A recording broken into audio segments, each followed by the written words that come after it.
ఓం శ్రీ గురుభ్యో నమ. ఓం శ్రీమాత్రే నమ. ఈరోజు మనం శ్రీ లలితా సహస్రనామ స్తోత్రంలోని 883వ నామం గురించి తెలుసుకోబోతున్నాం. ఈ నామం అమ్మవారిని యజమాన స్వరూపిణి అని కీర్తిస్తుంది. ఈ నామానికి మంత్రస్వరూపం శ్రీ యజమాన స్వరూపిణ్యై నమః. ఈ నామంలో అమ్మవారు యజ్ఞమునకు యజమానిగా పిలువబడుతున్నారు. యజ్ఞమునంతటికి ఎవరు ప్రధానమైన బాధ్యత వహిస్తారో వారు యజమానులు అని పిలువబడతారు.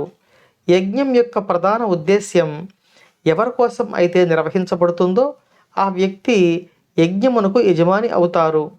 కొన్ని సందర్భాలలో యజ్ఞం యొక్క ఫలమును స్వీకరించేవారు యజమాని అవుతారు. ఉదాహరణకు, ఒక రాజు తన రాజ్యం యొక్క రక్షణ కొరకు, అభివృద్ధి కొరకు ఒక యజ్ఞమును సంకల్పిస్తే ఆ రాజదంపతులు యజ్ఞమునకు యజమానిగా ఉండి ఆ యజ్ఞకర్తగా ఒక మహర్షిని లేదా వేద విద్వాంసుడిని ఉండమని ప్రార్థించి యజ్ఞాన్ని నిర్వహిస్తారు.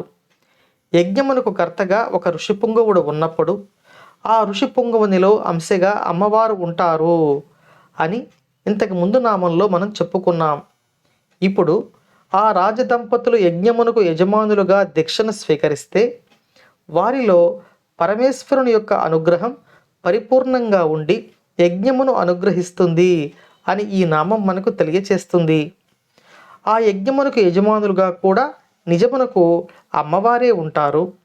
అమ్మవారు యజ్ఞమునకు కర్తగా, యజ్ఞమునకు యజమానిగా, యజ్ఞమునకు సంబంధించిన అన్ని బాధ్యతలు నిర్వర్తించే వారి యొక్క స్వరూపంగా కూడా తానే ఉండి యజ్ఞమును నిర్వహిస్తూ ఈ సృష్టికి శక్తిని, బలాన్ని చేకూరుస్తున్నారు అని ఈ నామం మనకు తెలియజేస్తుంది.